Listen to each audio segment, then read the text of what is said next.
বন্দরনগরী মোংলায় সবজির দাম 2 সপ্তাহের ব্যবধানে নেমেছে প্রায় অর্ধেকে। এর ফলে স্বস্তি ফিরেছে সাধারণ ক্রেতাদের মাঝে। আরও জানাচ্ছেন প্রতিনিধি নিজামুদ্দিন। বন্দরনগরী মোংলায় কাঁচা সবজির দাম একেবারেই অর্ধেকে নেমে এসেছে। গত 2 সপ্তাহ আগে যে সবজির দাম ছিল ঊর্ধ্বমুখী, সেই সবজির দাম এখন খুবই কম দামে পাচ্ছে সাধারণ ক্রেতারা। বিশেষ করে আলু বিক্রি হচ্ছে 25 টাকা করে কেজি, ফুলকপি বিক্রি হচ্ছে 20 টাকা কেজি, টমেটো বিক্রি হচ্ছে 30 টাকা কেজি, শিম বিক্রি হচ্ছে 30 টাকা কেজি, পাতাকপি বিক্রি হচ্ছে 15 টাকা করে কেজি।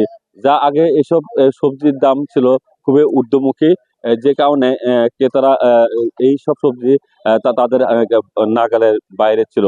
তবে এই সবজি বাজার বর্তমানে 2 সপ্তাহ ধরে খুবই দাম কমে এসে কারণে মোংলার সাধারণ ক্রেতারা বিশেষ করে এই শীতকালে যে সবজি, এই সবজি কিনে তারা স্বস্তি প্রকাশ করছে। এই সবজি বাজারটা যাতে স্থিতিশীল অবস্থা থাকে এবং সাধারণ মানুষ যা বন্দরে মোংলা বন্দর যারা বসবাস